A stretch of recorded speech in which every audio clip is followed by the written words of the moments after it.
देखिए, अगर शून्य नहीं होता तो कुछ और होता, कुछ तो होता, कोई वस्तु, कोई विचार, कोई प्रक्रिया, कुछ अस्तित्व शून्य नहीं होता तो अब वो वही रह जाता, अब वो वही रह जाता और कुछ नहीं हो पाता। इस तरह से शून्यता होने पर ही पूर्णता आती है, नहीं तो सीमित, अपूर्ण।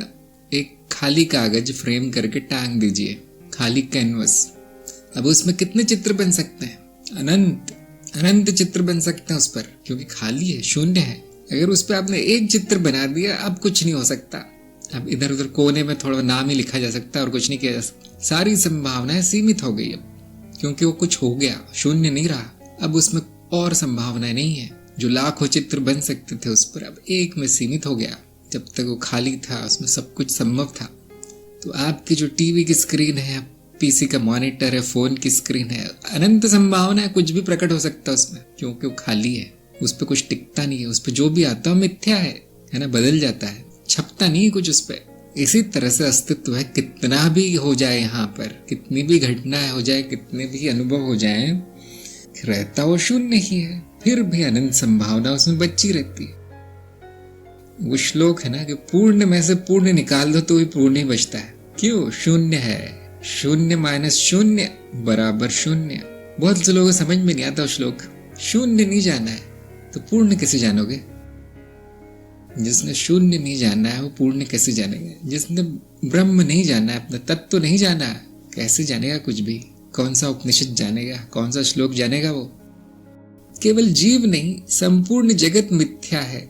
लोकों में पाया जाता है जीव, विश्वचित्त में। संपूर्ण विश्वचित्त मिथ्या है द्वैत में, और अद्वैत में संपूर्ण विश्वचित्त ब्रह्म है। क्योंकि अद्वैत में कुछ सत्य है ना असत्य है। जैसे ही अद्वैत के स्तर पे आते हैं, सत्य असत्य का भेद मिट जाता है। उसके बाद सब कुछ ब्रह्म है।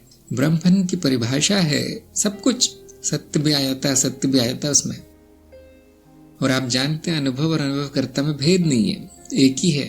अब क्या सत्य, अब क्या असत्य? वहां सब विलीन हो गया, सब होते हुए भी विलीन हो गया। द्वैत का स्तर, अद्वैत का स्तर अलग अलग है, दोनों को मिलाना नहीं चाहिए। एक जगह जो सत्य परिभाषित है, दूसरी जगह पूरी तरह अर्थहीन है वो। इसी तरह से व्यवहारिकता और द्वैत स्तर मिलते नहीं है। यहाँ पर शरीर ही सत्य है, यहाँ पे आपका रोज का खाना सत्य है, आपकी नौकरी सत्य है। नौकरी पे जाके आप बोलेंगे बॉस को, बॉस सारा काम मिथ्या है, आज से बंद, तो आपकी नौकरी भी मिथ्या हो जाएगी फिर। दो स्तरों को मिलाना नहीं चाहिए। ज्ञान ले लेना चाहिए सबका कि हाँ, इस स्तर पे इसको सत्य कहेंगे, उस स्तर पे उसको सत्य कहेंगे, उस स्तर पे सब समाप्त हो जाएगा। इसे हम कहते हैं संपूर्ण ज्ञान। और फिर उलझना नहीं चाहिए कि यहाँ पे क्यों कह दिया आपने सत्य, वहां पे क्यों नहीं कहा। ऐसा ही है, देखिए, ध्यान दीजिए, सत्य असत्य बनावटी है। जहाँ जरूरत पड़ती है वहां सत्य बना दिया जाता है। अस्तित्व में कुछ नहीं है ऐसा।